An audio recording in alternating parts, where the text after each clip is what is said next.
Hey everyone, it's Scott from Heroic Studios Gaming coming at you with another video again. Today I'm going to be talking about a film that I like. Usually I try to make 2 or 3 videos each month. This is the third one that I'll be making. This will come out on the end of the month. But this is a film that I'll be talking about this month, and the film is going to be the 2005 DC superhero horror film known as Constantine. Yeah, that's right. I'm talking about Constantine, the Keanue Reeves movie based on the Hellblazer comics. Yeah, we're talking about that. It had Keanue Reeves. It also had Shia LaBeouf, Tilda Swinton, Peter Stormare, a couple of other people. Pretty decent named people. Couple of people that you've seen in stuff, regardless of whether or not you've seen Constantine. I'm going to go ahead and just tell you that starting off, the reason I'm talking about Constantine is not only am I talking about horror stuff again this month, but also because I am a fan of the Hellblazer comics. This is just what I pulled off my shelf right over here right before I decided to start this video. I have other Hellblazer comics somewhere, but I'm just like, I've got some Hellblazer comics around here. I'm a fan of John Constantine and the Constantine thing.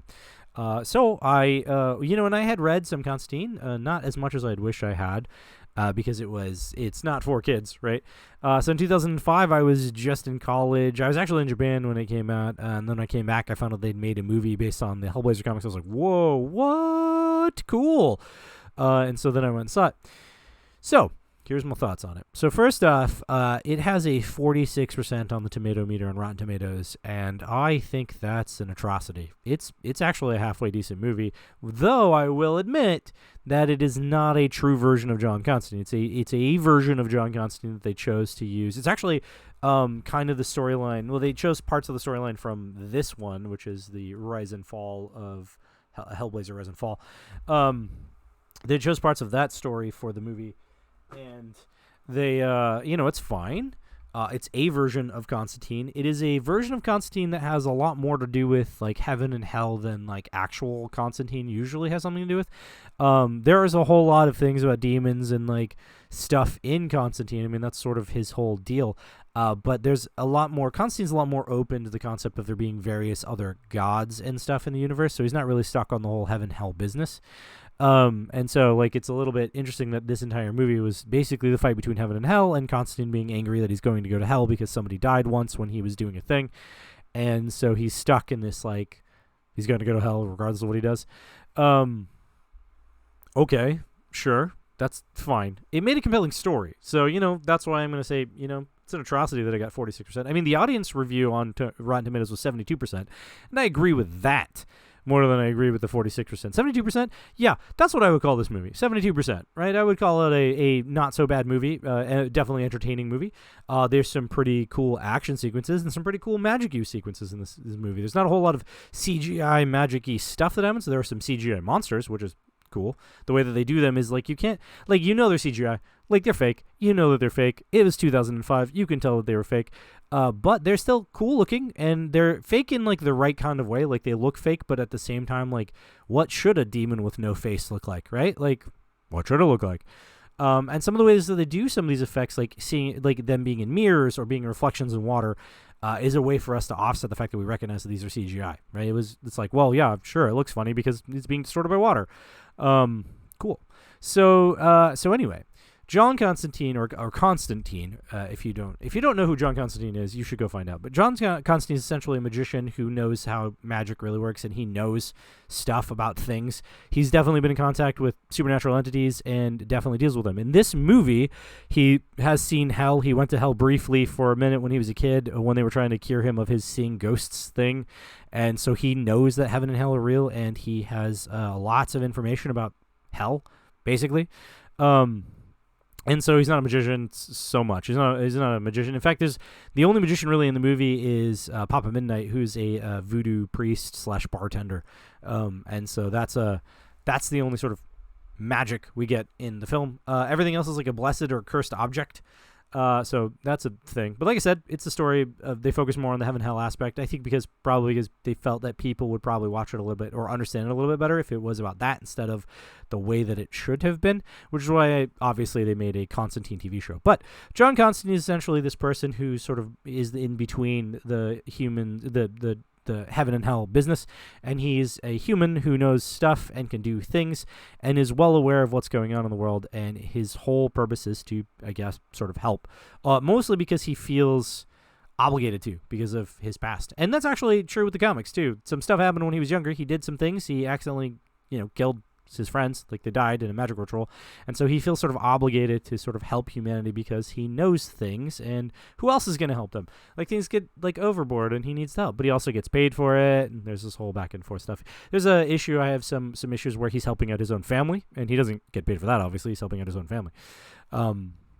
So that's Constantine. That's his job. So in this movie, Keanu Reeves plays a smoking, angry, flips everybody off kind of John Constantine who really doesn't want to be there. Basically the character that you would sort of think later becomes John Wick, right? This is the same kind of character that he's playing here, where he's just like angry at everyone for things, but he also decides to help out a young woman who seems to be getting, like, Hell wants her for some reason, which I'm not going to spoil the film, but there's a reason that Hell wants her. They wanted her sister first, her twin sister, who was a psychic, apparently.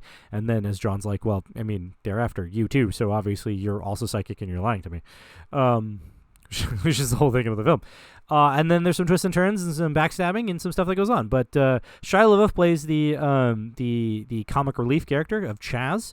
Though in reality, Chaz is actually a much cooler character and much more heart. He's John Constantine's heart in the comics and in the novels that were written about John Constantine. Whereas in the movie, he's like just comic relief. He's a wannabe psychic magician guy who's read some stuff and like wants to be involved, but he's too young or too stupid or something, and so he's comic relief.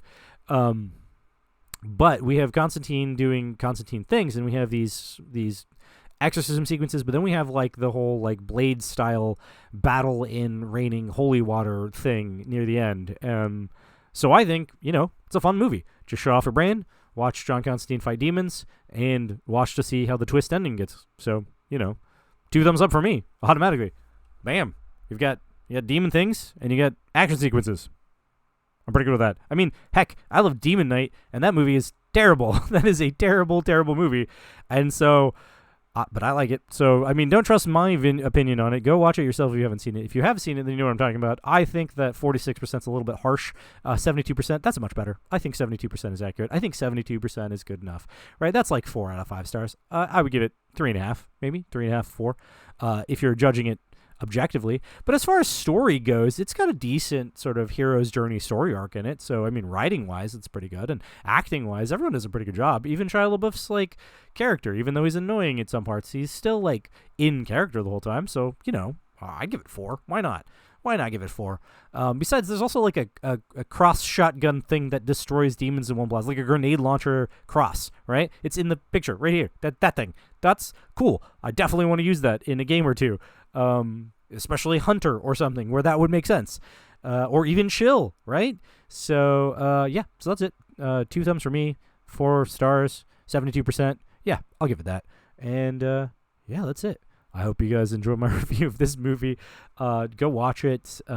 It is actually pretty cool. And as far as its connection to Hellblazer comics, it's not. It is not a connection to Hellblazer. So if you are a fan of Hellblazer, you're going to be like, this movie's terrible. Yeah, that's true. But if you're like, oh, whatever, screw it. It's some alternate reality John Constantine, you're going to have fun. It's going to be fine, and you're going to like it. So that's it. Go watch movies, go enjoy them, and tell me how you feel about this movie or other movies. Just my opinion. So there you go.